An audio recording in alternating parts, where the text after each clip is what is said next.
భవిష్యత్తులో వాళ్ళు వస్తారేమో, నేను చెప్తున్నా వాళ్ళు రారు. దేనికంటే క్రిమినల్స్ని మేము ఎంకరేజ్ చేయం. This is my commitment. Criminals should not be encouraged, should not rule us. Rule అంతే. మీరు కూర్చోబెట్టి, కోనసీమలో కూడా జరిగింది మీకు చెప్తాను. అది బాబాసాహెబ్ అంబేద్కర్ గారి కోనసీమ అని పేరు పెట్టారు.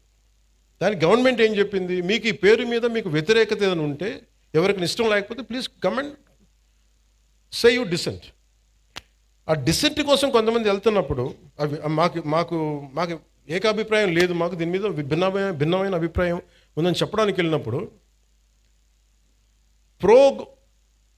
బాబాసాహెబ్ అంబేద్కర్ గారి పేరు పెట్టుకున్న వాళ్ళు ఆయన పేరు మీద చాలామంది దానికి ఇష్టం లేదని చెప్పిన వాళ్ళందరి కుటుంబాలకు కూడా ఇళ్లలోకి వచ్చి మేము మానభంగాలు చేస్తాం, ఇళ్లలోకి వచ్చి మీ ఆడపిల్లలను వైలేట్ చేస్తాం, ఇవన్నీ మాట్లాడుతున్నప్పుడు then government not even one word.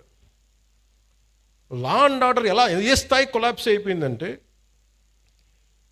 ఇది ఈరోజు వాళ్ళు అధికారంలో లేకపోయినా still they are creating such belief that rowdyism will rule, criminality will rule.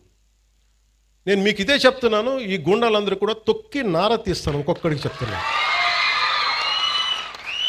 ఎందుకంటే నేను చాలా కాలం సహనం పెట్టాను, 2 సంవత్సరాలు మీ గురించి ఎప్పుడు మాట్లాడలా. మీరు రౌడీలాగా అవాకులు చవాకులు పేలితే మీకు చెప్తున్నా, నేను చాలా శాంతంగా ఉన్నా, మంచిగా ఉన్నా. మిమ్మల్ని ఒక మాట మాట్లాడను. మీరు రోడ్ల మీదకి వచ్చి సగటు మనుషులను ఇబ్బందులు పెట్టినా, ఇలాంటి రౌడీ మూకలు ఎవడైనా సరే, ఈరోజు కాకినాడ ఈ టౌన్ హాల్ సాక్షిగా చెప్తున్నా, మాకు భవిష్యత్తులో ఇలాంటి పార్టీ ఒకటి ఉంటుంది. మాకు చిన్న వయసులో మేము పొడి చేసినా మమ్మల్ని రక్షించే మాకు ఒక వ్యక్తి ఉన్నాడు అని మీరు ఎవరిని అనుకుంటే, మిమ్మల్ని వాళ్ళు ఎవరూ రక్షించలేరు. కోర్టు కేసులు కానీ పోలీసుల చేతికి దొరికారా, we will make sure you will never ever again think that you would even to do such an act. మీరు ఆలోచించడానికి కూడా భయపడాలి. ఎందుకంటే నాకు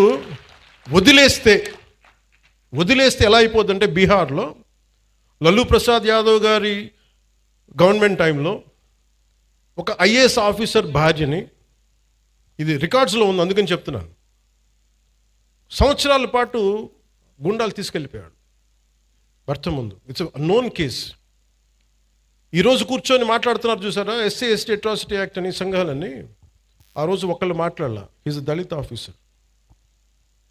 సో ఇందులో మీకు ఏం చెప్తున్నానంటే, క్రిమినల్స్కి కులం ఉండదని చెప్తున్నాను.